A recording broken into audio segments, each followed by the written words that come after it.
Pubertal menorrhagia. So pubertal menorrhagia বোঝার আগে আমাদের বুঝতে হবে what is puberty and what is menorrhagia. Puberty বা বয়সন্ধিকাল এমন একটা বয়স যখন একটা নারী শিশু একটা স্বয়ংসম্পূর্ণ বাচ্চার জন্ম দেওয়ার ক্ষমতা সম্পন্ন নারীতে পরিণত হয়। এটা কিন্তু একটা বয়সের সময়, বরং বলা উচিত বয়সের সময়কাল, মানে 2 বা 4 বছর, রাইট? একটা 10 বছর বয়সী ছোট্ট মেয়ে যখন তার প্রথম মেনস্ট্রুয়েশন শুরু হয় তখন থেকে তার কিন্তু শরীরের ভিতর বিভিন্ন পরিবর্তন চলে আসে। তবে তার মেনস্ট্রুয়েশনের আগে থেকেই পরিবর্তন আসা শুরু হয়। ওই সময়টা মানে মেনস্ট্রুয়েশন আসার আগে এবং মেনস্ট্রুয়েশন আসার পরেও আরো কিছুদিন পর, এই যে সময়টা যখন একটা শিশু একটা নারীতে পরিণত হয় সেই সময়কালটা বলা হয় পিউবার্টি বা বয়সন্ধিকাল। ওকে। আর মেনোরেজিয়া কি? মেনোরেজিয়া হলো অতিরিক্ত ঋতুস্রাব বা অনেক সময় ধরে ঋতুস্রাব। যদি কারোর এরকম হয় যে 5 দিন ধরে ঋতুস্রাব হচ্ছে কিন্তু অতিরিক্ত, প্রত্যেক ঘন্টায় একটা করে প্যাড চেঞ্জ করতে হচ্ছে, সেটাও মেনোরেজিয়া। বা এরকম হতে পারে কারো 7 দিনের বেশি সময় ধরে মেনস্ট্রুয়েশন হচ্ছে, ঋতুস্রাব যাচ্ছে, সেটাও মেনোরেজিয়া। ওকে। সো এই জিনিসগুলো কেন হয় এগুলো নিয়ে আমরা গার্জিয়ানরা, মা বাবারা ছোট মেয়ের অতিরিক্ত ব্লিডিং হচ্ছে এটা নিয়ে খুব চিন্তিত থাকে। সো এই জিনিসগুলো কেন হয় সেটাই আজকে আমরা এই ক্লাসে বুঝবো, রাইট? তো আমরা শুরু করবো এখান থেকে। এটা হলো আমাদের ব্রেইন বা মস্তিষ্ক। মস্তিষ্কের সম্পর্ক রয়েছে মাসিকের সাথে। মস্তিষ্কের একটা বিশেষ অংশ রয়েছে এরকম জায়গাতে, সেটাকে বলা হয় হাইপোথ্যালামাস। হাইপোথ্যালামাস, সেখানে রয়েছে হাইপোথ্যালামাস। হাইপোথ্যালামাস থেকে একটা বিশেষ হরমোন খরিত হয়, এটা যার নাম হলো GnRH, গনাডোট্রপিন রিলিজিং হরমোন। এই গনাডোট্রপিন রিলিজিং হরমোন আবার কাজ করে পিটুইটারির উপরে। ওকে।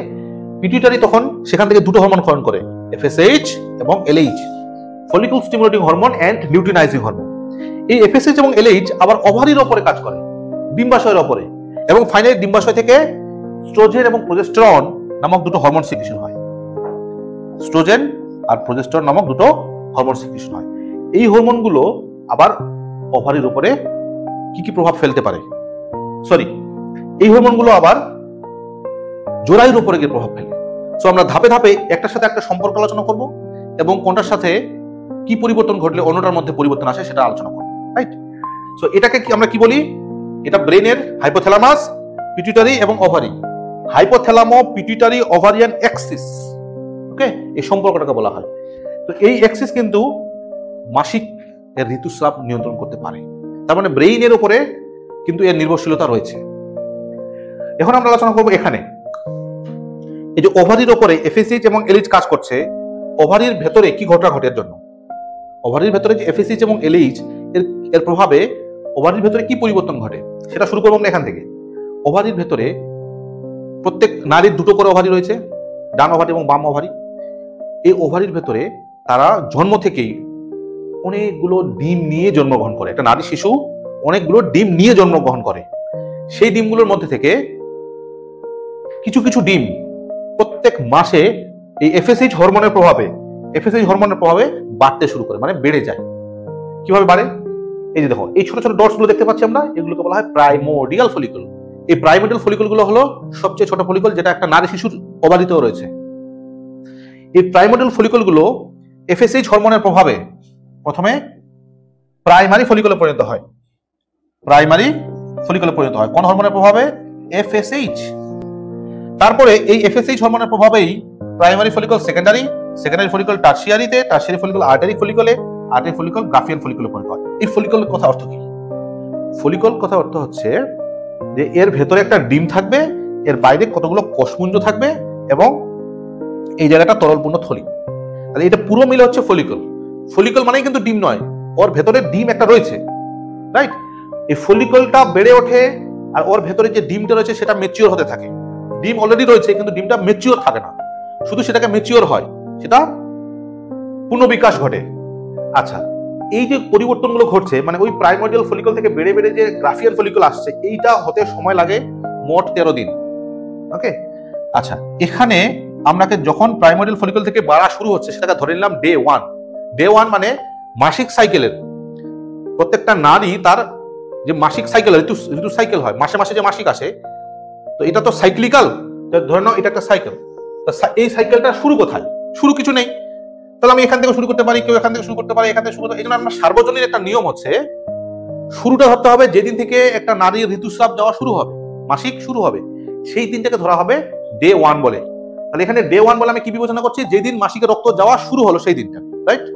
আচ্ছা, সেই দিন থেকে একটা প্রাইমোর্ডিয়াল ফলিকল এফএসএইচ হরমোনের প্রভাবে বেড়ে প্রাইমারি, সেকেন্ডারি, টারশিয়ারি করে গ্রাফিয়ান ফলিকল পর্যন্ত বাড়তে থাকে। এই সময়ের ভেতরে কি ঘটে? এই সময়ের ভেতরে এই ফলিকলগুলোর ভেতরকার যে কোষ সংখ্যা, সে কোষ সংখ্যা বাড়ছে। ফলিকল যেহেতু সাইজে বাড়ছে, ওর ভেতরে কোষ সংখ্যাও বাড়ছে। আর কোষ সংখ্যা বাড়লে কি হবে? ওর ভেতরকার কোষগুলো একটা বিশেষ হরমোন প্রোডাকশন করতে পারে। ওভারির এই ফলিকলগুলোর ভেতরের কোষগুলো একটা বিশেষ হরমোন তৈরি করতে পারে, তার নাম হলো ইস্ট্রোজেন হরমোন। এখন প্রশ্ন হলো, এই গ্রাফিয়ান ফলিকলের ভেতরে যেহেতু বিরাট বড় ফলিকল, এটা এর ভেতরে অনেক কোষ রয়েছে, তাহলে এর যে ইস্ট্রোজেন প্রোডাকশন করার ক্ষমতা হবে এই প্রাইমারি সাথে তুলনা করলে তার সাথে সমান হবে না। কারণ প্রাইমারি ফলিকলের ভেতরে কোষ সংখ্যা কম, তার ইস্ট্রোজেন প্রোডাকশন করার ক্ষমতাও কম। কিন্তু গ্রাফিয়ান ফলিকলের ইস্ট্রোজেন প্রোডাকশন করার ক্ষমতাও অনেক বেশি। তার মানে আমরা কি শিখলাম? ডে 1 থেকে ডে 13, এই 13 দিনের মধ্যে ফলিকলগুলো সাইজে বাড়তে থাকে এবং ইস্ট্রোজেন প্রোডাকশনের মাত্রাও বাড়তে থাকে। এই ইস্ট্রোজেন প্রোডাকশন কাজ করে আবার আমাদের মহিলাদের জরায়ুর উপরে। তো এরপরে আমরা পড়বো জরায়ুর উপরে কি কাজ করে। তার আগে একটু আরেকটা বিষয় জানতে হবে।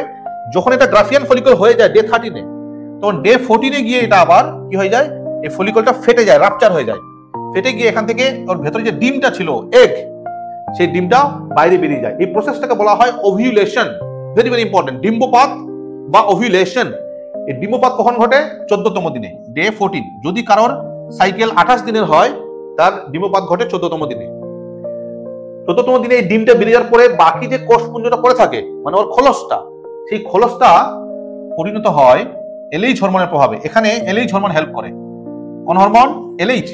পিটুইটারি থেকে যে এলএইচ হরমোন সিক্রেশন হয়, সেটাই এই ডিমটাকে ফাটায়, ডিমটাকে ফাটিয়ে বের করে, ডিমটাকে, ফলিকলটাকে ফাটিয়ে। আর ওই এলএইচ হরমোনই এই যে খোলসটা পড়ে থাকছে তাকে হলুদ রঙের বস্তুতে পরিণত করে। এই হলুদ রঙের বস্তুটার একটা বিশেষ ক্ষমতা রয়েছে। এরা তো এতদিনে ফলিকলটা ইস্ট্রোজেন প্রোডাকশন করেই, ইস্ট্রোজেন তৈরি করেই, কিন্তু এই ফলিকলটার ক্ষমতা রয়েছে, সরি ফলিকল বলছি, এটার নাম হচ্ছে কর্পাস লিউটিয়াম। হলুদ রঙের বস্তুটার নাম কর্পাস লিউটিয়াম।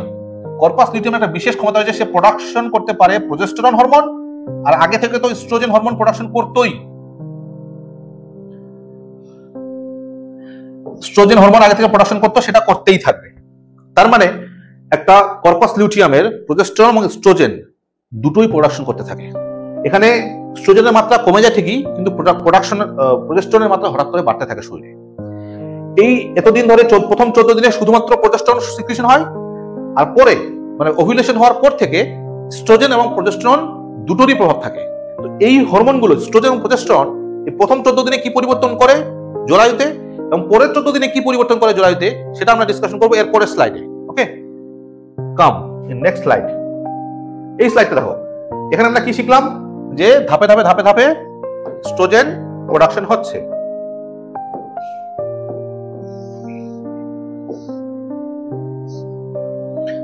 ধাপে ধাপে ইস্ট্রোজেন প্রোডাকশন হচ্ছে এবং ইস্ট্রোজেনের মাত্রা বাড়ছে। আর এই এখানে কি হবে? প্রজেস্টেরন এবং ইস্ট্রোজেন দুটোই, ইস্ট্রোজেন এবং প্রজেস্টেরন দুটোই। এর প্রভাবে কি ঘটে? প্রথম 14 দিন মানে ওভিউলেশনের আগে,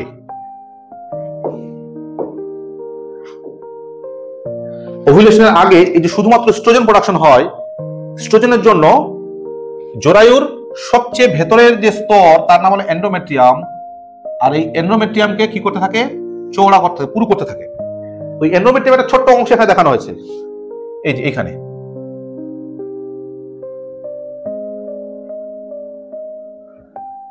এন্ডোমেট্রিয়ামের ছোট্ট অংশ, এটা কেটে ধরে আমরা এখানে দেখেছি। তাহলে এটা হলো কি? এন্ডোমেট্রিয়ামের লেয়ার। এটা এখন এতটুকু আছে, ইস্ট্রোজেনের প্রভাবে এটা কি হয়েছে? বেড়ে গেছে। তার মানে এখানে কোষ বিভাজন ঘটেছে, প্রলিফারেশন ঘটেছে, ফলে এটা চওড়া বেড়ে গেছে। তো এই চওড়াটা শুধু উপরের দিকে বাড়বে তা নয়, এখানে এই ডাইরেকশনে বাড়বে কিনা, এখানে এই দিক থেকে বাড়বে, সব দিক থেকে কি হবে? ইস্ট্রোজেনের জন্য এটা চওড়া হয়ে যাবে, রাইট? তো সেই বিষয়টাকে আমরা কিভাবে দেখাবো?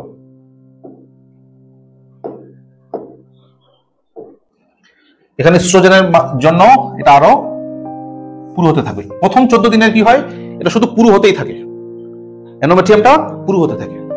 এরপরে যখন এখান থেকে প্রজেস্টেরন সিক্রেশন হওয়া শুরু হবে, মানে ওভুলেশনের পর থেকে যখন প্রজেস্টেরন এড হয়ে যাবে পিকচারের মধ্যে, তখন প্রজেস্টেরন একটা নতুন রোল নিয়ে আসবে।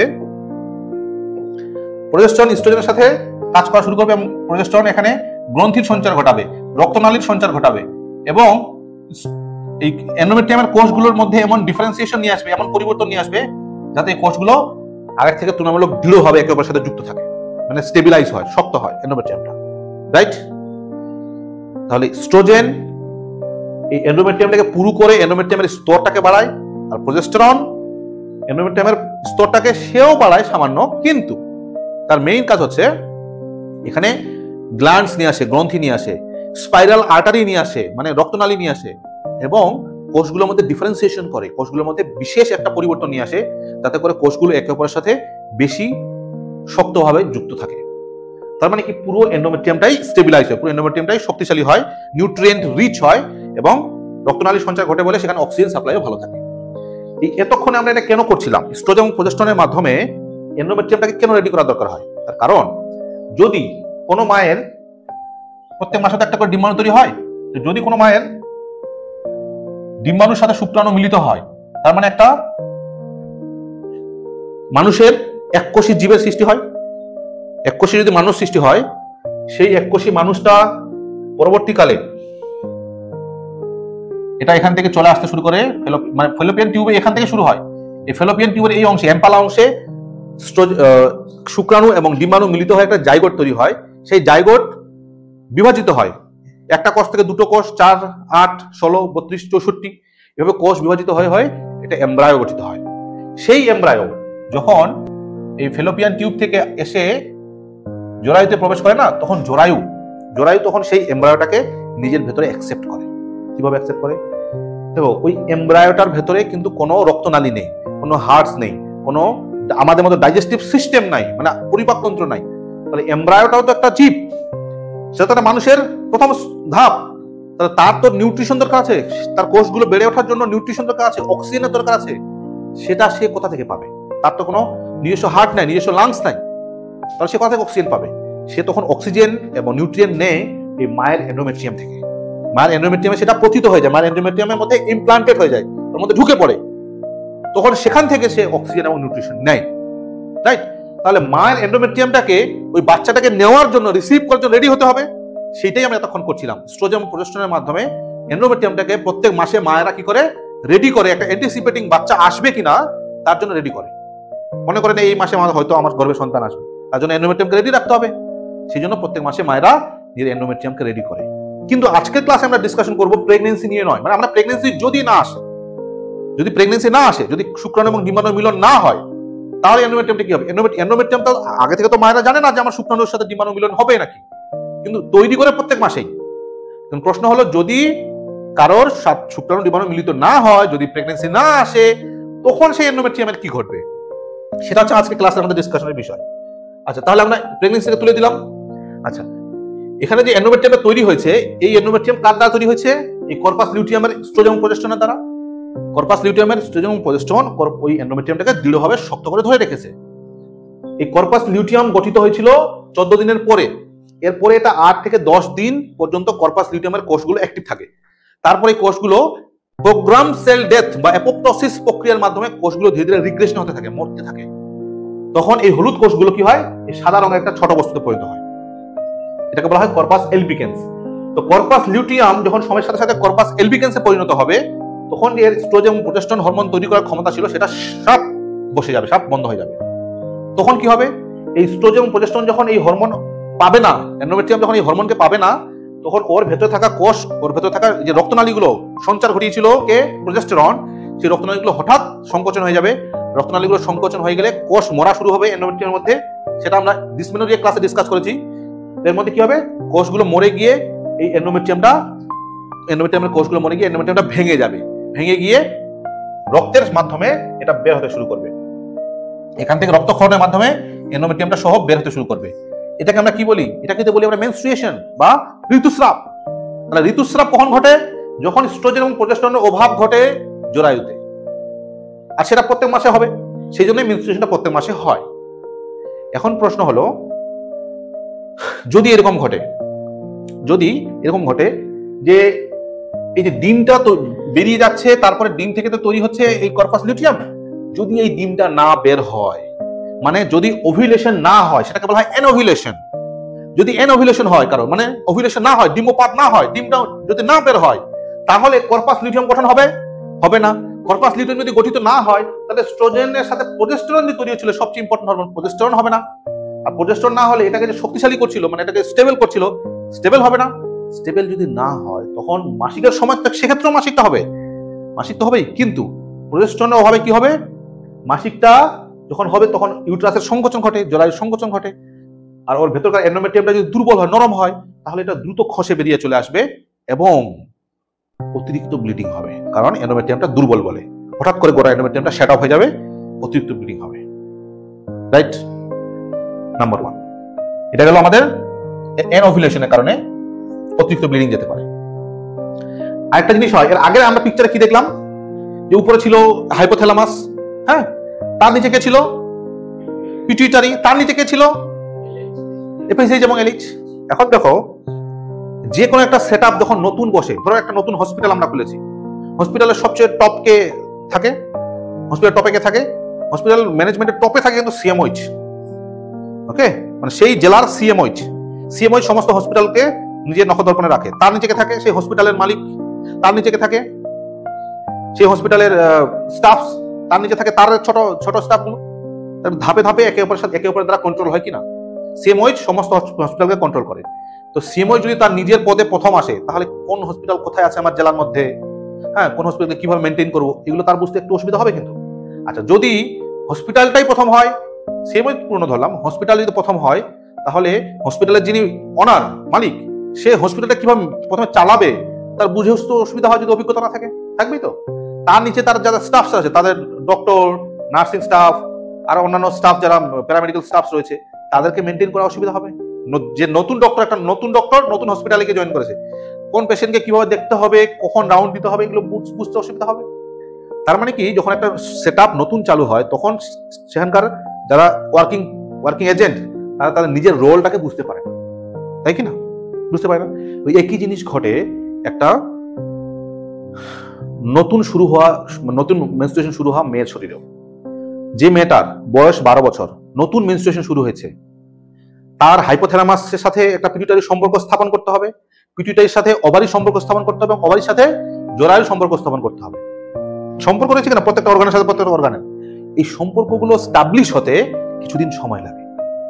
তার মানে যার নতুন মেনস্ট্রুয়েশন শুরু হয়েছে, তার ক্ষেত্রে জিএনআরএইচ থেকে এফএসএইচ এর মাধ্যমে, এলএইচ এর মাধ্যমে এস্ট্রোজেন প্রজেস্টেরন যে প্রোডাকশন করতে হবে, এটা যদি ইমব্যালেন্স হয়, তাহলে কি হয়, এটাকে বলা হয় এক্সিস ডেভেলপমেন্ট হয় না। মানে আমরা বলছি যে এক্সিসটা যে আছে, এই যে এক্সিস মানে সম্পর্কটা, হাইপোথ্যালামাসের সাথে পিটুইটারির সাথে ওভারি যে সম্পর্ক, এটাকে এক্সিস বলছি। এই এক্সিস যদি পুরোপুরি ডেভেলপ না হয়, মানে সম্পর্কটা যদি সম্পূর্ণ প্রতিষ্ঠিত না হয়, প্রত্যেকটা অর্গান যদি নিজের রোলটাকে না বোঝে, পিটুইটারি মানে রোল কি, পিটুইটারি রোল হচ্ছে যখনই আমার উপরে জিএনআরএইচ আসবে, তখনই আমি এফএসএইচ এলএইচ বানাবো, এটা পিটুইটারি রোল। পিটুইটারি যদি বুঝতে না পারে, পিটুইটারি সেলগুলো তখনও রেডি হয় না। পিটুইটারি থেকে এফএসএইচ এলএইচ এর দ্বারা কে ছাড়া দেবে, ওভারির সেলগুলো যখন প্রথমের দিকে রেডি হয় না, তখন কি হয়, এই ওভারিতে সঠিকভাবে এটা ঘটে না, ডিম্বপাতটা ঘটে না, ঠিক আছে। হরমোনগুলোর ইমব্যালেন্সের জন্য এই ডিম্বপাত যে 14 দিনের মাথায় ঘটা উচিত, সে ডিম্বপাত ঘটে না। আর ডিম্বপাত যদি না ঘটে, যদি এক্সিস ডেভেলপমেন্ট না হয়, তাহলে ডিম্বপাত ঘটবে না। ডিম্বপাত যদি না ঘটে, তাহলে আবার কর্পাস লিউটিয়ামকে পাবো না, কর্পাস লিউটিয়ামকে না পেলে প্রজেস্টেরনকে পাবো না, প্রজেস্টেরনকে না পেলে জরায়ুর এন্ডোমেট্রিয়াম দুর্বল হবে, এন্ডোমেট্রিয়াম দুর্বল হলে অতিরিক্ত ব্লিডিং হবে। ওই জন্য যে মেয়েটার বয়স 10, 12, 14, তার মেনস্ট্রুয়েশনটা সবে মাত্র শুরু হয়েছে, 6 মাস হলো, 1 বছর হলো, তার ক্ষেত্রে ব্লিডিংটা অতিরিক্ত হয়, কারণ এক্সিসটা ডেভেলপ হয় না বলে। এটা কিন্তু একটা নর্মাল ফিজিওলজিক্যাল প্রসেস, এটা কোনো রোগ নয়।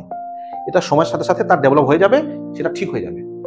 কিন্তু এটা নিয়েই গার্জিয়ানরা, তার বাবা মারা দুশ্চিন্তায় ভোগে। তো আমাদেরকে ডক্টরস যারা, আমাদেরকে রিএশিওর করতে হবে যেটা একটা নর্মাল ফিজিওলজিক্যাল প্রসেস, এটা আপনার টাইম টেকিং, একটু সময় দিলে এটা স্বাভাবিক মাত্রায় ফিরে চলে আসবে। রাইট, বেশ। এরপরে হরমোনাল ইমব্যালেন্স, তাহলে আমরা দুটো পড়লাম, এক হচ্ছে এনোভিউলেশন, সে অন্য কোনো কারণের জন্য এনোভিউলেশন। 2 নাম্বার আমি কি পড়লাম, এক্সিস ডেভেলপমেন্ট হচ্ছে না, তার জন্য আবার এনোভিউলেশন হচ্ছে না, তো হবে। 3 হচ্ছে যদি হরমোনাল ইমব্যালেন্স হয়। এখানে মেনস্ট্রুয়েশনটাকে রেগুলেট করছে কারা? এস্ট্রোজেন এবং প্রজেস্টেরন হরমোন। তার উপরে কে কাজ করছে? এফএসএইচ এবং এলএইচ। এই যে হরমোনগুলো, এই হরমোনগুলোর মাত্রা যদি স্বাভাবিকের থেকে চেঞ্জ হয়, ধরুন নাও প্রজেস্টেরনের যে মাত্রা থাকার দরকার সেটা স্বাভাবিকের থেকে কম রয়েছে, বা এস্ট্রোজেনের মাত্রা স্বাভাবিকের থেকে বেশি রয়েছে, তাহলে কি ঘটবে? যেটাকে আমরা বলি এলপিডি, লিউটিয়াল ফেজ ডিফেক্ট। মানে এই দেখো, এটা কর্পাস লিউটিয়াম। তো কর্পাস লিউটিয়াম কত দিনে গঠিত হচ্ছে? 15 বা 16 দিনে। 15 নম্বর দিন থেকে শুরু করে তারপরে আরো 10 দিন, মানে এই সাইকেলটা 15 নম্বর দিন থেকে শুরু করে 25 দিন, এই যে সময়কালটা, এই সময়কালটা কিন্তু এই প্রজেস্টেরন হরমোনের দ্বারাই নিয়ন্ত্রিত হচ্ছে। এটাকে বলা হয় কর্পাস লিউটিয়াম দ্বারা নিয়ন্ত্রিত ফেজ, মানে লিউটিয়াল ফেজ। ওই লিউটিয়াল থেকে এসছে লিউটিয়াল ফেজ। তো এই লিউটিয়াল ফেজে যদি ডিফেক্ট হয়, যদি কর্পাস লিউটিয়ামের মধ্যে ডিফেক্ট থাকে, কিরকম ডিফেক্ট? কর্পাস লিউটিয়াম গঠিত আছে, কিন্তু কর্পাস লিউটিয়ামের যেটা কাজ, কর্পাস লিউটিয়ামের কাজ কি? প্রজেস্টেরন হরমোন প্রোডাকশন করা। তো সে যদি পর্যাপ্ত পরিমাণে প্রজেস্টেরন হরমোন প্রোডাকশন না করতে পারে, তাহলে আমাদের ইউটেরাসে যে পরিবর্তনটা নিয়ে আসা উচিত, ইউটেরাসের এন্ডোমেট্রিয়ামকে স্টেবিলাইজ করা উচিত, সেটা স্টেবিলাইজেশন হবে না। স্টেবিলাইজেশন না হলে অতিরিক্ত ব্লিডিং হবে মেনস্ট্রুয়েশনের সময়, হবে তো? আচ্ছা, এটা আমরা বুঝতে পেরেছি। তো 3 নম্বর পয়েন্ট আমার যেটা ছিল হরমোনাল ইমব্যালেন্স। হরমোনাল ইমব্যালেন্স মানে এস্ট্রোজেনের মাত্রা এবং প্রজেস্টেরনের মাত্রা যে মধ্যে সম্পর্ক থাকা উচিত সেটা ডিস্টার্ব। এস্ট্রোজেন স্বাভাবিকের থেকে বেশি, প্রজেস্টেরন স্বাভাবিকের থেকে কম। তো প্রজেস্টেরন স্বাভাবিকের থেকে কম যদি হয়, বা এস্ট্রোজেন যদি স্বাভাবিকের থেকে বেশি হয়, তাহলে এস্ট্রোজেন প্রজেস্টেরন সামান্য থাকলেও তাকে কাজ করতে দেবে না। মানে ব্যাপারটা এরকম, এস্ট্রোজেনের মাত্রা যদি স্বাভাবিকের থেকে বেশি হয়, প্রজেস্টেরন যদি শরীরে থাকেও, তবুও এদের রিসেপ্টর কম্পিটিশনের জন্য, মানে এরা একই রিসেপ্টরের উপরে কাজ করে, এরা একই রিসেপ্টরের উপরে কাজ করে। আমরা এইভাবে ভাবতে পারি যে একটা বাজারে একটা অ্যালোপ্যাথি ঔষধের দোকান রয়েছে, একটা হোমিওপ্যাথি ঔষধের দোকান রয়েছে। দুটো কিন্তু আলাদা জিনিস, কিন্তু আলাদা জিনিস হলেও এদের মধ্যে কম্পিটিশন থাকবে, কারণ দুজনেই তো মানুষের চিকিৎসা করে। একটা অ্যালোপ্যাথি ডাক্তার আর একটা হোমিওপ্যাথি ডাক্তার দুজনেই কিন্তু মানুষেরই চিকিৎসা করে। তাহলে দুজন যদি একই বাজারে থাকে, তাহলে কিছু পেশেন্ট তার কাছে যাবে, কিছু পেশেন্ট তার কাছে যাবে, তাই কি না? ফলে একে অপরে কম্পিটিটর হয়ে গেল, হলো কিনা? একই ব্যাপারটা প্রজেস্টেরন এবং এস্ট্রোজেনের মধ্যেও। যদি এস্ট্রোজেনের মাত্রা বেশি থাকে, প্রজেস্টেরনের মাত্রা কম থাকে, দুজনের কাজ করার ধরনটা একই রিসেপ্টরের মাধ্যমে ধরনটা একই রকম, সেই জন্য কম্পিটিশনের জন্য এস্ট্রোজেন বেশি থাকার জন্য প্রজেস্টেরনকে সরিয়ে দেবে। তার হয়তো প্রজেস্টেরন আছে শরীরে, কিন্তু থাকলেও প্রজেস্টেরনকে কম্পিটিশন আউট করে দিবে, দিয়ে এস্ট্রোজেন বেশি কার্যকরী হবে। আর এস্ট্রোজেন যদি শুধুমাত্র এস্ট্রোজেন বেশি কার্যকরী হয়, তাহলে আমাদের শরীরে কিন্তু ইমব্যালেন্স তৈরি হবে, শরীরে অস্বাভাবিকতা তৈরি হবে। কিরকম ভাবে? দেখো, প্রথমে এখানে দেখো এস্ট্রোজেনের দ্বারা এন্ডোমেট্রিয়ামটাকে বাড়াচ্ছে, পরে এই এন্ডোমেট্রিয়ামটা কি করে? এন্ডোমেট্রিয়ামকে শক্তিশালী করে। তো তার মানে কি এস্ট্রোজেনেরও রোল আছে, প্রজেস্টেরনেরও রোল আছে, দুটোই কাজ করা উচিত শরীরে। কিন্তু যদি এস্ট্রোজেন বেশি কাজ করে প্রজেস্টেরনকে যদি কম্পিটিশন দিয়ে বার করে দেয়, তাহলে কি হবে? এস্ট্রোজেন বেশি কাজ করবে এবং এস্ট্রোজেন থেকে এন্ডোমেট্রিয়ামটা বাড়ছে, এরপরে এখানে এর কাজ শেষ হবে না। যদি প্রজেস্টেরন আউট হয়ে যায়, এস্ট্রোজেন আরো বেশি কাজ করার সুযোগটা পাবে, তোমাকে এটাকে আরো বেশি প্রলিফারেট করবে, এটাকে আরো বেশি চওড়া করবে। বোঝা গেল? এই জিনিসটাই ঘটে। এস্ট্রোজেন ডমিনেন্সি যদি ঘটে, এস্ট্রোজেন যদি বেশি ডমিনেন্ট হয় যা প্রজেস্টেরনের তুলনায়, তখন এই এন্ডোমেট্রিয়ামটার যতটুকু থিকনেস থাকা দরকার তার থেকে আর বেশি থিক হয়ে যায়। ঠিক আছে? আর বেশি থিক হলে কি অসুবিধা হবে? অসুবিধাটা হচ্ছে যে মেনস্ট্রুয়েশনের সময় এই এন্ডোমেট্রিয়ামটাকে বাইরে বের করে নেওয়া এসে আমার উদ্দেশ্য। এটা ফিজিওলজিক্যাল প্রসেস। মেনস্ট্রুয়েশন হতে হবে, মেনস্ট্রুয়েশন হওয়া উচিত প্রত্যেকটা নারীর। কেন উচিত? কারণ এন্ডোমেট্রিয়াম এক মাসে যেটা তৈরি হচ্ছে, সেই এন্ডোমেট্রিয়ামটা সেই মাসের এমব্রায়োর জন্য তৈরি হয়। পরের মাসে সেই পুরনো এন্ডোমেট্রিয়ামটা কিন্তু সুইটেবল এন্ডোমেট্রিয়াম নয়। তার মানে প্রত্যেক মাসে একটা বাচ্চাকে রিসিভ করার জন্য নতুন এন্ডোমেট্রিয়াম তৈরি করতে হয় শরীরে, সেই এন্ডোমেট্রিয়ামটা বেশি কার্যকরী হয়। পুরনো এন্ডোমেট্রিয়াম কিন্তু আমাদের শরীরে কার্যকরী হবে না। তাহলে এখন এন্ডোমেট্রিয়ামটাকে চেঞ্জ করার উপায় কি? এন্ডোমেট্রিয়ামটা বানানোর জন্য তো আছে, এস্ট্রোজেন তো আছেই, কিন্তু আগের এন্ডোমেট্রিয়ামটাকে খুলে বের করতে হবে তো, মাসিকের মাধ্যমে, ঋতুস্রাবের মাধ্যমে আগের এন্ডোমেট্রিয়াম খুলে বের করে দিতে হবে, তাহলে নতুন করে এন্ডোমেট্রিয়াম তৈরি হবে, নতুন করে বাচ্চার জন্ম হওয়ার সম্ভাবনা বাড়বে। এখন প্রশ্ন হচ্ছে, এটা তো স্বাভাবিক প্রক্রিয়া, তাহলে এন্ডোমেট্রিয়ামটাকে বের করে দেওয়া। এবার এন্ডোমেট্রিয়াম যদি অতিরিক্ত পুরু হয়, তাহলে এই এন্ডোমেট্রিয়ামটাকে বের করতে, সম্পূর্ণ শেড অফ করতে বেশি সময় নেবে, বেশি টাইম টেকিং হবে। সেই জন্যই তো কারো কারো ক্ষেত্রে মেনস্ট্রুয়েশন 5 দিনের পরে 7 দিন, 7 দিনের পরে 10 দিন 15 দিন পর্যন্ত চলছে। কেন? কারণ তার এন্ডোমেট্রিয়ামটা বেশি পুরু হয়ে গেছে স্বাভাবিকের তুলনায়। এন্ডোমেট্রিয়াম যদি পাতলা থাকতো, স্ট্রোজেন যদি বেশি কাজ না করতো, এন্ডোমেট্রিয়াম এরকম যদি থাকতো, তাহলে এই থিকনেসটা সহজে 5 দিনের মধ্যে বের করে দিতে পারতো। কিন্তু ওইটা যদি বেশি পুরু থাকে, তাহলে প্রথমে স্তরটাকে ভেঙে বের করবে, তারপর দ্বিতীয় স্তর ভেঙে বের করবে, তৃতীয় স্তর ভেঙে বের করবে, স্তরে স্তরে ভেঙে ভেঙে তো বের হবে। এইটা বের করতে বেশি সময় নিয়ে নেবে, মেনস্ট্রুয়েশনটা বেশি সময় ধরে চলবে। সেটাকে আমরা কি বলছি? মেনোরেজিয়া, তাই কি না? অতিরিক্ত ব্লিডিং হলো মেনোরেজিয়া, বেশি দিন ধরে ব্লিডিং হলো মেনোরেজিয়া, বেশি টাইম হলো মেনোরেজিয়া, রাইট? তো এই জন্যই মেনোরেজিয়া হয়। এছাড়া আর কি কারণ হতে পারে? নাম্বার 4, 4 নাম্বার কারণ হতে পারে থাইরয়েড হরমোন যদি বেশি হয়ে যায় শরীরে, বা থাইরয়েড হরমোন যদি কম হয়ে যায়, দুটোই। তার মানে থাইরয়েড, এটা বলতে হয় থাইরয়েড ডিসফাংশন, হাইপোথাইরয়েডিজম বা হাইপার থাইরয়েডিজম। আমি বলছি না, কি বলছি? থাইরয়েড ডিসফাংশন, মানে দুটোতেই, হাইপার থাইরয়েডিজম হোক বা হাইপোথাইরয়েডিজম হোক, দুটোতেই মেনস্ট্রুয়েশন বেশি হবে, ঋতুস্রাব বেশি হবে। কেন? যদি কারোর হাইপোথাইরয়েডিজম হয়, তারপর থাইরয়েড লেভেল কম। থাইরয়েড এমন একটা হরমোন আমাদের শরীরে, সেটা প্রায় বেশিরভাগ আমাদের শরীরে যে সমস্ত কেমিক্যাল রিঅ্যাকশন ঘটে, যেসব মেটাবলিজম ঘটে, বেশিরভাগ মেটাবলিজম পাথওয়েতে থাইরয়েড হরমোনের একটা ভূমিকা রয়েছে। থাইরয়েড হরমোন সেখানে গিয়ে নাক গলায়। এখানে এগুলোতে কি তৈরি হচ্ছে? স্ট্রোজেন। আর এখানে কি তৈরি হচ্ছে? প্রোজেস্টেরন। এই যে প্রোজেস্টেরন প্রোডাকশন হচ্ছে, স্ট্রোজেন প্রোডাকশন হচ্ছে, এগুলোতে থাইরয়েডের ভূমিকা রয়েছে। থাইরয়েড হরমোন লেভেল যদি তোমার শরীরে কম হয়, তাহলে প্রোজেস্টেরন কম হবে, ঠিক আছে? স্ট্রোজেনও অবশ্যই কম হবে, কিন্তু প্রোজেস্টেরন প্রোডাকশন কম হবে। প্রোজেস্টেরন কম হওয়ার জন্য এন্ডোমেট্রিয়ামটা স্টেবিলাইজ হবে না। এন্ডোমেট্রিয়াম স্টেবিলাইজ না হলে মাসিকের সময় দুর্বল থাকবে, বেশি রক্ত যাবে। থাইরয়েড কম হলে, থাইরয়েড বেশি হলে কেন হবে?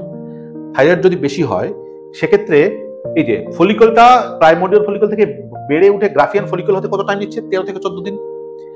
এই টাইমটা কম লাগবে। থাইরয়েড লেভেল বেশি থাকলে শরীরে মেটাবলিক অ্যাক্টিভিটি বেশি, মেটাবলিক অ্যাক্টিভিটি বেশি হলে এটা দ্রুত বেড়ে গিয়ে ফলিকলে, গ্রাফিয়ান ফলিকলে পরিণত হবে, দ্রুত ওভুলেশন হবে, ঠিক আছে? দ্রুত ওভুলেশন হলো।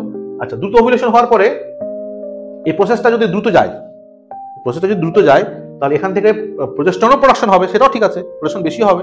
কিন্তু প্রোজেস্টেরন একটা টাইম সময় নিবে এটাকে স্টেবিলাইজ করার জন্য। প্রোজেস্টেরন এখান থেকে প্রোজেস্টেরন প্রোডাকশন হচ্ছে, কিন্তু সেই প্রোজেস্টেরনটা কাজ কি? এন্ডোমেট্রিয়ামটাকে স্টেবিলাইজ করার জন্য, এন্ডোমেট্রিয়াম শক্ত করার জন্য সেটা একটা টাইম নেবে। তার জন্য হয়তো তার 8 দিন বা 10 দিন সময় লাগে, ঠিক আছে? কিন্তু এটা যদি দ্রুত হয়, এই প্রসেসটা যদি দ্রুত হয়, তাহলে এই টাইমটা তাকে দেবে না প্রোজেস্টেরনকে।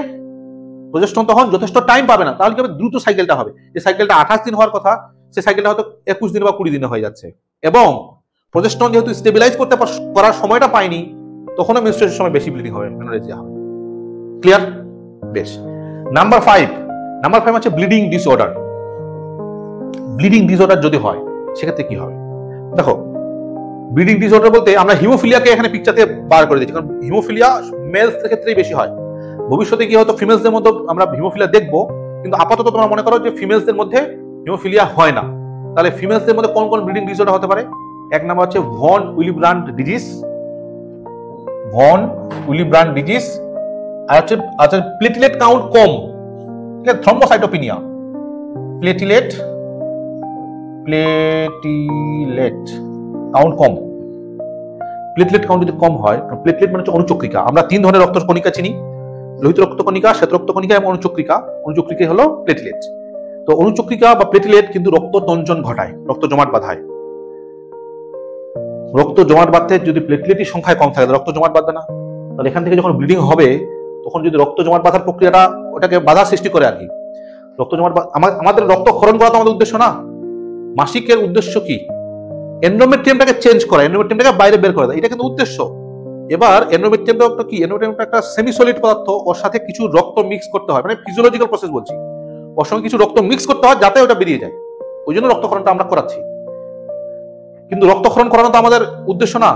শরীরে তো রক্ত আমাদের একটা খুব ইম্পর্টেন্ট বিষয়, খুব ইম্পর্টেন্ট একটা বস্তু, মানে কি বলবো, সাবস্টেন্স আমাদের শরীরে। তো ইম্পর্টেন্ট সাবস্টেন্সটা কেউ কিন্তু নিজের শরীর থেকে ক্ষতি করতে চায় না, অতিরিক্ত গেলে সেটা অবশ্যই প্যাথোলজিক্যাল। তো আমাদের প্রশ্ন হচ্ছে কি, যদি প্লেটলেট রক্ত জমাট বাঁধানোর প্রক্রিয়াটাকে যেহেতু মেনটেন করে, প্লেটলেট যদি অভাব হয়, রক্ত যখন জমাট বাঁধবে না, তখন অতিরিক্ত ব্লাড যাবে। 1 2 ভন উইলিব্রান্ড ফ্যাক্টর। ভন উইলিব্রান্ড ফ্যাক্টর নামে একটা বিশেষ প্রোটিন আমাদের শরীরে রয়েছে। এই প্রোটিনটাও কিন্তু ফ্যাক্টর, অন্যান্য ফ্যাক্টরগুলোর মধ্যে, মানে আমাদের শরীরে মোট রক্ত জমাট বাঁধার জন্য 13টা প্রোটিনের প্রয়োজন হয়। 13টা, সবগুলো প্রোটিন না, 13টা ফ্যাক্টরের প্রয়োজন হয়। তার মধ্যে কিছু প্রোটিন আছে, কিছু নন প্রোটিন রয়েছে। ওই 13টার মধ্যে থেকে ফ্যাক্টর 8, ফ্যাক্টর 9 এগুলোর ডেফিসিয়েন্সি হলে আমরা বলি হিমোফিলিয়া হয়েছে। আর যদি ভন উইলিব্রান্ড ফ্যাক্টর নামে একটা বিশেষ প্রোটিন রয়েছে, সেটাই 13টার মধ্যে পড়ে না, সেটা আলাদা একটা প্রোটিন, সেটারও প্রয়োজন হয় রক্ত জমাট বাঁধার জন্য। ভন উইলিব্রান্ড ফ্যাক্টর নামে এই প্রোটিনটার বিশেষ কিছু মানুষের মধ্যে অভাব রয়েছে। তো সেটার যদি অভাব হয় তাহলে রক্ত জমাট বাঁধবে? বাঁধবে না। রক্ত যদি জমাট না বাঁধে তাহলে মেয়েদের মাসিকের সময় এটা বেশি করে মাসিক যাবে। আর এইটা, এই ভন উইলিব্রান্ড ডিজিজটা না, যেহেতু এর মানে হিমোফিলিয়ার মধ্যে এটা অতটা প্রচন্ড না, সেই জন্য এটা ডায়াগনোসিসও হয় না। এই ডায়াগনোসিস হয় কি মাসিকের সময়। কেন? কারণ দেখো, ছোটখাটো যদি কেটে যায় তাহলে ভন উইলিব্রান্ড ফ্যাক্টরের জন্য যে একেবারে বেশি ব্লিডিং হবে তা কিন্তু হয় না। কিন্তু ওই মেয়েটা যখন বাড়তে বাড়তে যখন তার মাসিকের সময়টা আসে, যখন তার এন্ডোমেট্রিয়ামটা খুলে চলে যাচ্ছে, তখন তো ব্লিডিংটা বেশি হবে, অতিরিক্ত ব্লিডিংটা যাওয়ার সময় তখন তার মানে টনক নড়ে যে আমাদেরকে এবার কিছু টেস্ট করে দেখতে হবে তার ভন উইলিব্রান্ড ফ্যাক্টর ডিজিজ রয়েছে কিনা। রাইট? ওকে, এবারে আমরা লাস্ট টপিক আমাদের হচ্ছে 6, পয়েন্ট নাম্বার 6, স্ট্রেস এবং সাডেন ওয়েট চেঞ্জ। এই দুটোর জন্য কিন্তু অতিরিক্ত ব্লিডিং হতে পারে, মানে মেনোরেজিয়া হতে পারে। স্ট্রেস যদি কারো বেশি হয়, স্ট্রেস রিলেটেড টু ব্রেইন এর একটা অংশ আমরা বলেছি হাইপোথ্যালামাস। তাহলে যদি স্ট্রেস বেশি হয়, হ্যাঁ, তাহলে সেটা এফেক্ট করবে হাইপোথ্যালামাসের উপর। খুব সহজভাবে বললে, এর পাথওয়ে অনেক কঠিন, নিউরাল পাথওয়ে, কিন্তু আপাতত সহজভাবে যে আমরা বুঝি, স্ট্রেস যদি বেশি হয় হাইপোথ্যালামাসের উপর তার এফেক্ট পড়বে। হাইপোথ্যালামাস যদি এফেক্টেড হয় তাহলে সেখান থেকে জিএনআরএইচ যে সিক্রিশন হচ্ছে সেটা এফেক্টেড হবে। জিএনআরএইচ যদি সিক্রিশন এফেক্টেড হয় তাহলে পিটুইটারি, তার নিচে পিটুইটারি রয়েছে, পিটুইটারিতে থেকে এফএসএইচ এলএইচ ডিস্টার্ব হবে। এফএসএইচ এলএইচ যদি ডিস্টার্ব হয় তাহলে oestrogen production, oestrogen progesterone production disturb হবে, তাহলে আলটিমেটলি কি মেনোরেজিয়া হবে। এটা হলো স্ট্রেস থেকে। ওকে, আচ্ছা, যদি হঠাৎ কারো ওয়েট গেইন হয়, হঠাৎ ওয়েট চেঞ্জ হয়, সেটা ওয়েট কমে যাওয়া হতে পারে, ওয়েট বেশি হওয়া হতে পারে। হঠাৎ যদি কারো ওয়েট বেড়ে যায় তাহলে তার শরীরে কিন্তু বেশি বেড়ে যাবে, কিন্তু সেই জিনিসটা হয় না। কি হয়? মেদ বেড়ে যায়, মেদ কলা বেড়ে যায়, মানে ফ্যাট টিস্যু বেড়ে যায়। রাইট? আর ফ্যাট টিস্যু একটা বিশেষ ক্ষমতা রয়েছে, সেটা ইস্ট্রোজেনকে প্রোডাকশন করতে পারে। ইস্ট্রোজেন প্রোডাকশন করতে পারে। আমরা আবারও কি দেখলাম, যে ইস্ট্রোজেন যদি প্রোডাকশন বেশি হয় তাহলে সে প্রোজেস্টেরনকে কম্পিটিশন থেকে আউট করে দেবে, এন্ডোমেট্রিয়াল প্রলিফারেশন বেশি করাবে। তাহলে কারো যদি হঠাৎ যদি ওয়েট গেইন হয়, তার শরীরে কিন্তু মেদ বেশি থাকবে, তার ইস্ট্রোজেন মাত্রা বেশি থাকবে। আর ইস্ট্রোজেনের মাত্রা বেশি থাকলে সেখানে এন্ডোমেট্রিয়াল প্রলিফারেশন বেশি হবে, এন্ডোমেট্রিয়াম বেশি বেড়ে যাবে। এন্ডোমেট্রিয়াম বেড়ে গেলে মেনস্ট্রুয়েশনের সময় বেশি ব্লিডিং হবে, মেনোরেজিয়া হবে। So this are the causes. তাহলে আমরা অ্যাকচুয়ালি কি পড়ছি? আমরা পড়ছি পিউবার্টাল মেনোরেজিয়া, মানে অতিরিক্ত ঋতুস্রাব, কিন্তু কোন সময়? পিউবার্টি বয়সে, মানে ওই যে বয়সটা, যে বয়সে একটা শিশু একটা নারীতে পরিণত হচ্ছে, একটা প্রজনন ক্ষমতা সম্পন্ন নারীতে যখন পরিণত হয়, ওই মাঝের সময়টা, যেই সময় তার বডিতে চেঞ্জেস গুলো আসে, পরিবর্তন গুলো আসে, ওই সময় তার কিন্তু মেনস্ট্রুয়েশন শুরু হয়ে যায় অলরেডি। তো মেনস্ট্রুয়েশন যদি সেই সময়টাই শুরু হয়ে যায়, তখন মেনস্ট্রুয়েশনটা এলোমেলো হয়, মেনস্ট্রুয়েশনে অতিরিক্ত ব্লাড যায় অথবা দীর্ঘদিন ধরে ব্লাড যায়। তো এই সময়টা কেন ঘটে আমরা সেটাই পড়বো আজকে। আমাদের আলোচ্য বিষয় হলো পিউবার্টাল মেনোরেজিয়া। Pubertal menorrhagia. ওকে, তাহলে প্রথমে আসবো আমরা পিউবার্টাল মেনোরেজিয়ার সংজ্ঞা কি। মেনোরেজিয়া হলো অতিরিক্ত বা দীর্ঘ সময় ধরে চলা মাসিকের রক্তপাত। ক্লিয়ার? আচ্ছা, পিউবার্টি হলো সেই সময়, পিউবার্টি হলো সেই প্রক্রিয়া, সেই সময় যার মাধ্যমে একজন শিশুর দেহ ধীরে ধীরে শারীরিক ও হরমোনজনিত পরিবর্তনের মধ্য দিয়ে পূর্ণাঙ্গ প্রজনন ক্ষমতা সম্পন্ন একজন নারীতে পরিণত হয়।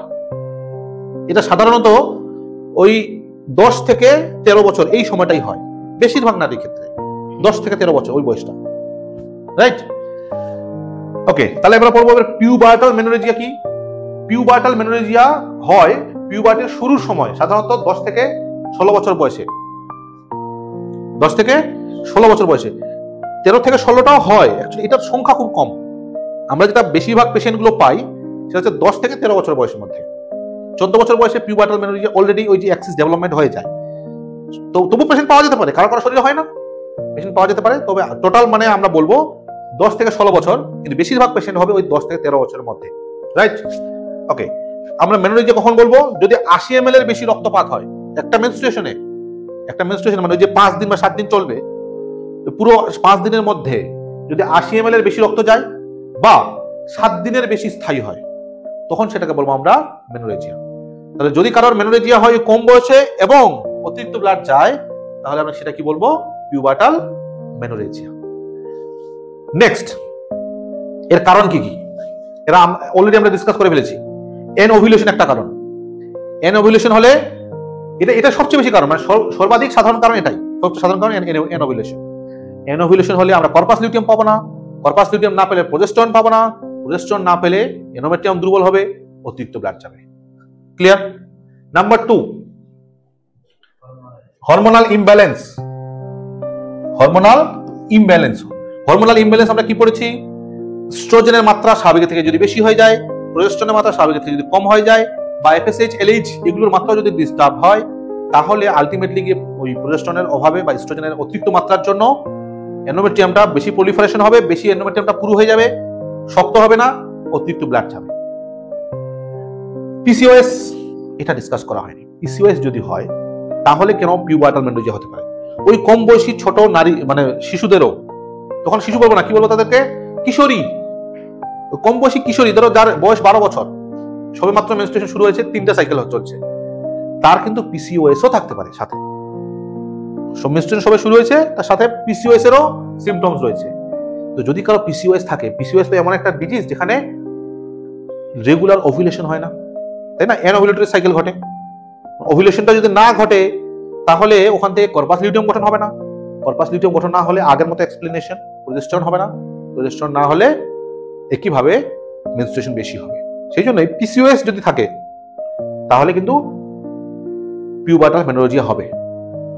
Number 4, thyroid dysfunction. Thyroid dysfunction মানে এখানে হাইপারথাইরয়েড এবং হাইপোথাইরয়েড দুটোর জন্যই পিউবার্টাল মেনোরেজিয়া হতে পারে।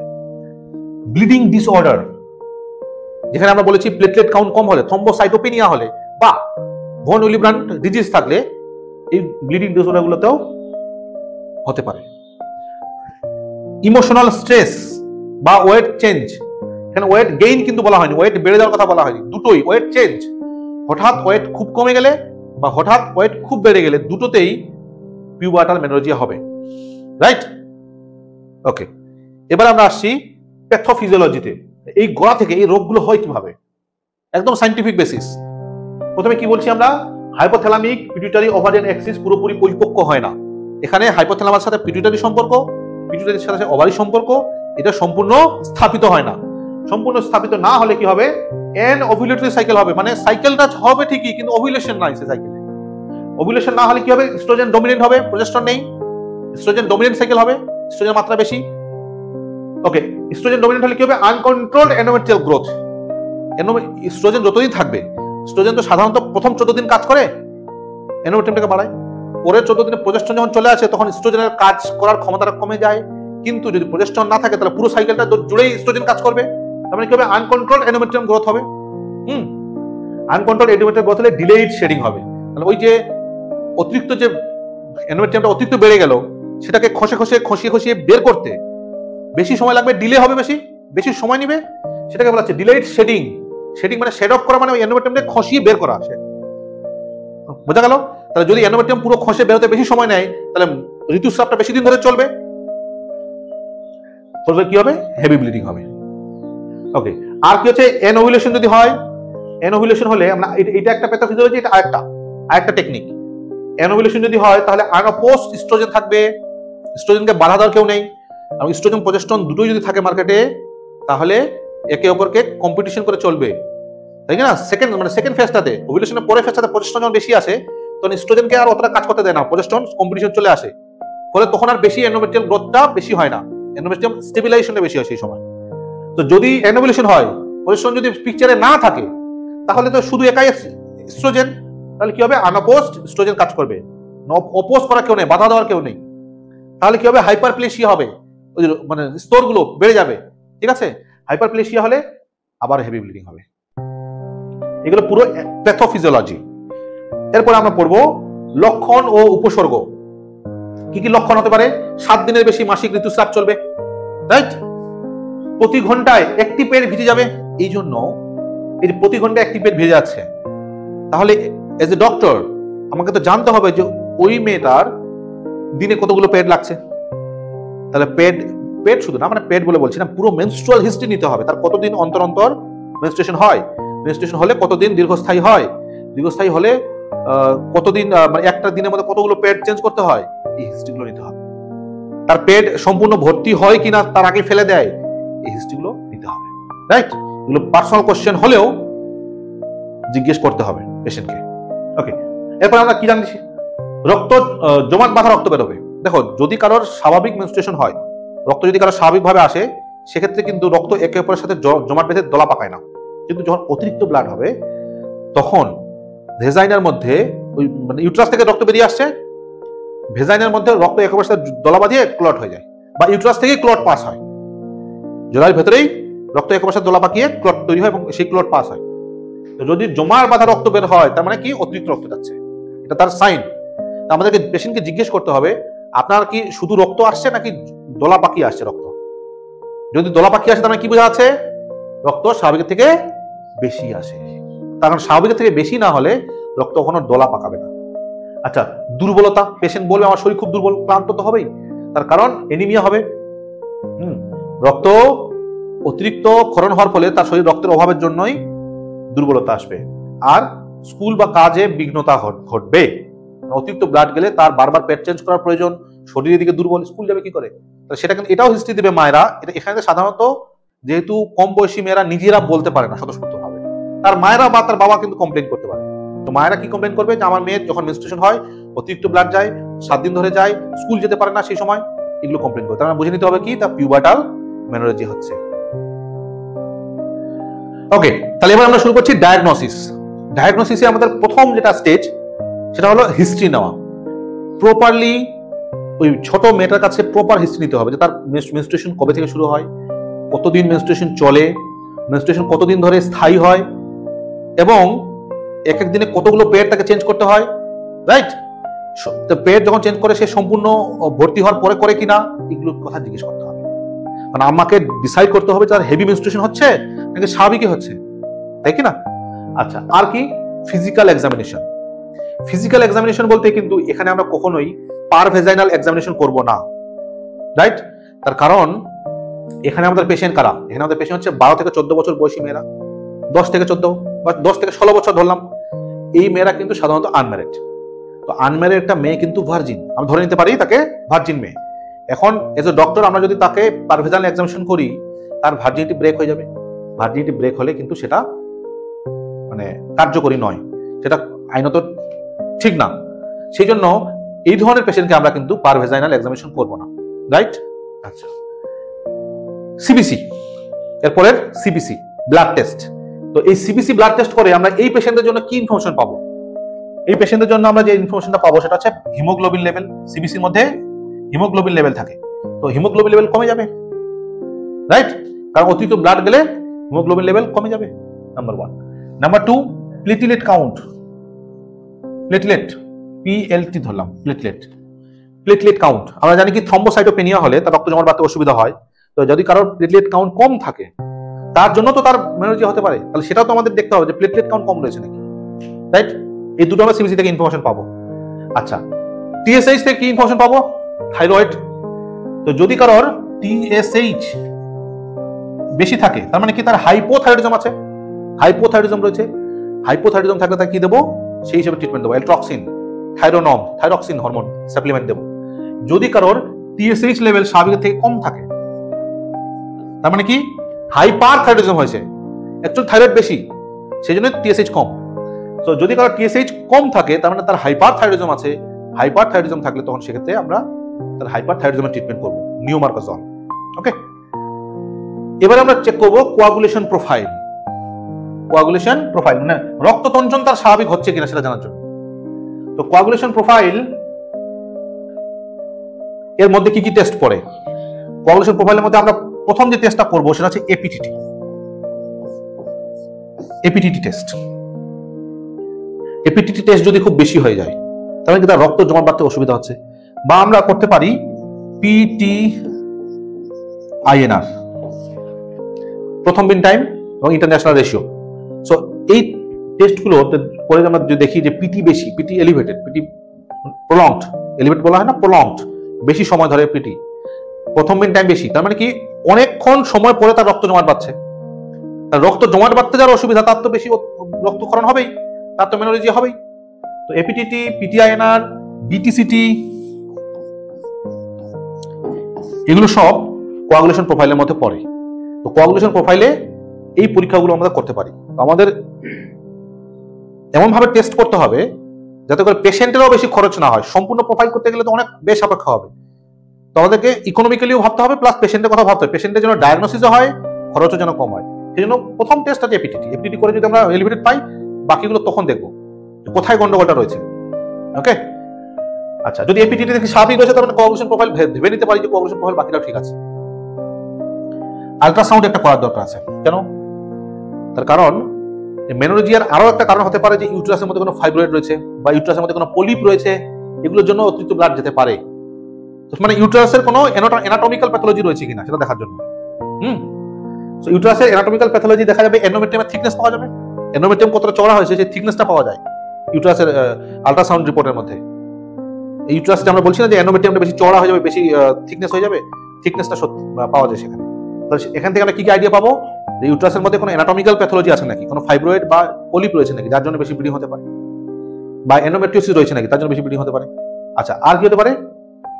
ইউটেরাসের থিকনেসটা এখানে আমরা পেয়ে যাবো, বা ইউটেরাসের গঠনের স্ট্রাকচারের মধ্যে কোনো গন্ডগোল রয়েছে নাকি। ওকে, আচ্ছা, এরপর আমরা পড়বো হরমোন প্রোফাইল। হরমোন প্রোফাইল করব। হরমোন প্রোফাইলে কোন কোন টেস্ট করতে হবে? হরমোন প্রোফাইলের মধ্যে কি টেস্ট করব? FSH, LH, oestrogen, progesterone. এছাড়াও আরো কিছু টেস্ট করা যায় প্রোল্যাকটিনের মধ্যে সম্পর্কিত, প্রোল্যাকটিন আমরা করে দেখতে পারি। এছাড়া আরো কিছু টেস্ট রয়েছে যেগুলো এর মধ্যে পড়বে না। আমরা খুব ছোট করে যদি হরমোন প্রোফাইল বলি, তাহলে এফএসএইচ, এলএইচ, এস্ট্রোজেন, প্রোজেস্টেরন, এই চারটা হরমোনের লেভেল কিন্তু এর সাথে ডাইরেক্ট সম্পর্কিত। এগুলো আমরা চেক করে দেখবো, ঠিক আছে, এগুলোর মধ্যে কোনো গন্ডগোল রয়েছে নাকি, এই হরমোনের জন্যই আবার ব্লিডিং বেশি হচ্ছে নাকি। এবং সর্বশেষ যদি এগুলো কোনো কিছু খুঁজে না পাই, তারপরে করবো এটা ভন উইলিব্রান্ড ফ্যাক্টর এসে টেস্ট, কারণ এটা খুব কস্টলি টেস্ট। তো একটা পেশেন্টকে প্রথমে যখন এই টেস্ট লিখি, এটা রোগ হওয়ার সম্ভাবনা খুবই কম। যদি এগুলো সবকিছু নর্মাল থাকে, কোনো কিছু খুঁজে না পাই, তখন আমরা এটা করে দেখবো, এটা পাওয়ার সম্ভাবনা খুবই কম। তো আমরা যদি টেস্ট করাই আর তার রিপোর্ট নর্মাল আসে, তাহলে কিন্তু সেটা গুড ডক্টর নয়। গুড ডক্টর মানে কি, যে টেস্ট করবো সেটা অ্যাবনর্মাল আসতে হবে। সেইভাবে আমাদের ক্লিনিক্যাল ইভ্যালুয়েশনটা করতে হবে। পেশেন্টটাকে ক্লিনিক্যালি দেখে আমাকে এমনভাবে ইভ্যালুয়েট করতে হবে যে এর প্রভিশনাল ডায়াগনোসিসটা কি হতে পারে। প্রভিশনাল ডায়াগনোসিসের এগেইনস্টে আমাদের টেস্ট করতে হবে। সব টেস্ট, এগুলো সব টেস্ট করতে হয় বলে আমি সব টেস্ট করাবো ব্যাপারটা তা নয়। কোন টেস্ট করতে বলবো? যেখানে যেই দিকে রোগটা এগোচ্ছে, তো সেটা আমাকে ক্লিনিক্যালি আগে ইভ্যালুয়েশন করতে হবে, তাহলে পেশেন্টের খরচ আমরা মিনিমাম করতে পারবো, রাইট? সো এবারে আমরা আসছি আমাদের final slide, that is treatment, মানে চিকিৎসা। এই ট্রিটমেন্টের মধ্যে ফার্স্ট যেটা আমাদের করতে হবে জেনারেল ট্রিটমেন্ট, যেটা সবাইকে দরকার, সবারই দিতে হবে। আয়রন সাপ্লিমেন্ট, যেহেতু মেনোরেজিয়াতে রক্ত কমে যায়, তো সবাইকে আয়রন সাপ্লিমেন্ট তো লাগবেই। নাম্বার 2, ডায়েট সেই সময় চেঞ্জ করতে হবে। কিরকম ডায়েট করতে হবে? হাই প্রোটিন এবং হাই আয়রন কন্টেইনিং ডায়েট দিতে হবে। কারণ আমাদের মেইন সমস্যা সেই সময় রক্তের ঘাটতি। রক্তের ঘাটতি পূরণ কিভাবে হবে? বেশি করে প্রোটিন ইনটেক করলে, কারণ রক্ত তৈরি হয় তো সেই প্রোটিনের মাধ্যমেই, এবং আয়রন সেখানে হেল্প করে। তো হাই আয়রন এবং হাই প্রোটিন ডায়েট সেই সময় নিতে হবে। এবং সর্বশেষ রিঅ্যাসুরেন্স, এটা ভেরি ভেরি ইম্পর্টেন্ট। পেশেন্টকে ঔষধ দেওয়ার থেকে বেশি এখানে না চিন্তাটা দূর করার প্রয়োজন। তার কারণ ওই 12 বছর বয়সী বা 13 বছর বয়সী একটা মেয়ের অতিরিক্ত ব্লিডিং হচ্ছে, এটা নিয়ে কিন্তু তার মা এবং বাবা অতিরিক্ত অ্যাংশিয়াস হয়ে পড়ে, অতিরিক্ত দুশ্চিন্তার মধ্যে পড়ে যায়। তো সেই সময় তাদেরকে রিঅ্যাসিওর করতে হবে যে এটা একটা ফিজিওলজিক্যাল প্রসেস, এখানে অতিরিক্ত ব্লিডিং হতেই পারে, এটা সবারই হতে পারে, এটা বয়সের সাথে সাথে আবার রিস্টাবলিশ হয়ে ঠিক হয়ে যাবে। কারণ মেইন সমস্যা হচ্ছে তো হাইপোথ্যালামাস পিটুইটারি ওভারিয়ান অ্যাক্সিসের গন্ডগোলের জন্য। এটা বয়সের জন্য হচ্ছে, তার প্রথম মেনস্ট্রুয়েশনে তার প্রথম কয়েকটা সাইকেল এরকম হতেই পারে, তারপরে আবার ঠিক হয়ে যাবে। এই রিঅ্যাসিওর করাটা ট্রিটমেন্টের কিন্তু অন্যতম অংশ, রাইট? এনওভুলেশন এর যদি এনওভুলেশন তো থাকবেই, তো এনওভুলেশনের জন্য আমরা কি ট্রিটমেন্ট দেবো? এনওভুলেশন হলে মেইন সমস্যাটা হচ্ছে যে প্রোজেস্টেরনের ঘাটতি হচ্ছে। প্রোজেস্টেরনের ঘাটতি পূরণ করার জন্য আমরা দেব কম্বাইন্ড ওরাল কন্ট্রাসেপটিভ পিলস, যেমন Intimacy Plus 3।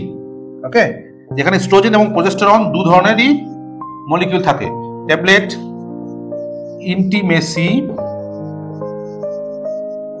Plus 3, Intimacy Plus 3 ODHS day 1 থেকে day 21 into 3 cycle, at least 3 cycle. ওকে,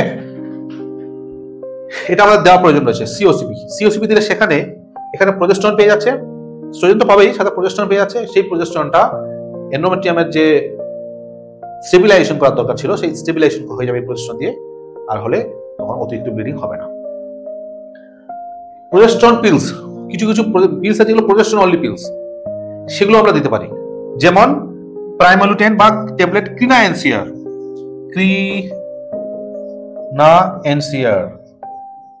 10, এটা 15 হয়। ক্রিনা NCR 10, BDPC 21 days, BDPC 21 days, day 1 থেকে এটাও ডে 1 থেকে ডে 21 দিতে পারি ইনটু 3 সাইকেল। ওকে, সো ক্রিনা এনসিআর এর মধ্যে থাকে সেকেন্ড জেনারেশন প্রোজেস্টেরন নরএথিস্টেরন। এই নরএথিস্টেরন প্রোজেস্টেরনের ঘাটতিটাকে পূরণ করে, ফলস্বরূপ কি হবে, এখানেও কিন্তু ব্লিডিংটা কম হবে। রাইট? ওকে, এবার আমরা আসি পিসিওএস যদি কারো থাকে, মানে এগুলো জেনারেল ট্রিটমেন্ট সবাইকে লাগবে, সে পিসিওএস হোক বা এনোভুলেশনের জন্য হোক বা থাইরয়েডের জন্য হোক, সবাইকে লাগবে। কিন্তু যার পিসিওএস থাকবে, যার পিসিওএস এর জন্য পিউবার্টি মেনোরেজিয়া হবে, তাকে আমি পিসিওএস ট্রিটমেন্ট দেবো। পিসিওএস এর ট্রিটমেন্ট কি দেবো? ওয়েট লস করতে বলবো।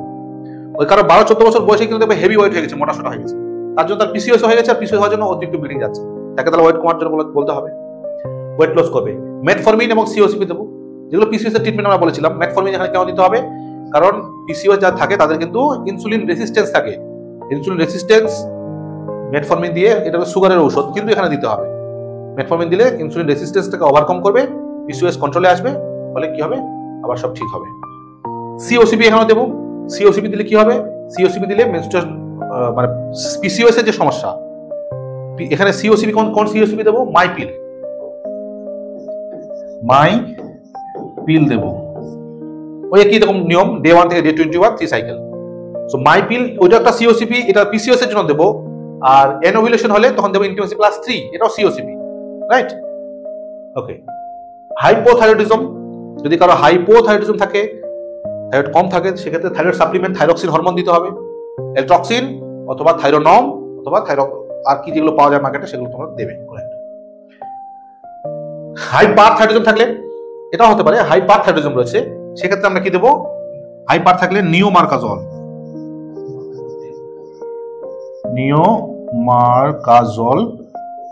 10, কিন্তু বডি ওয়েটের উপরে বিবেচনা করে দিতে হবে। ওকে, ফাইনালি ব্লিডিং ডিসঅর্ডার যদি থাকে, ব্লিডিং ডিসঅর্ডারের জন্য মেনস্ট্রুয়েশন বেশি হচ্ছে, সেক্ষেত্রে আমাদেরকে ট্রানএক্সামিক অ্যাসিড, ডেসমোপ্রেসিন এগুলো দিতে হবে। রাইট?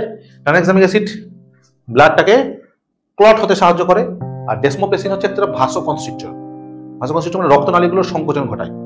যখন ওই এন্ডোমেট্রিয়ামটা খসে যাবে না, তখন এগুলো রক্তনালীগুলো মুখগুলো খুলে যায়, তো সেখানে যদি ডেসমোপ্রেসিন দেওয়া হয়, এটা অতিরিক্ত ক্ষেত্রে ডেসমোপ্রেসিন সংকোচন করবে রক্তনালীগুলোকে, সংকোচন করলে ব্লিডিং কম হবে। রাইট? এই হচ্ছে কমপ্লিট প্রিওয়ার্টাল মেনোরেজিয়া ট্রিটমেন্ট।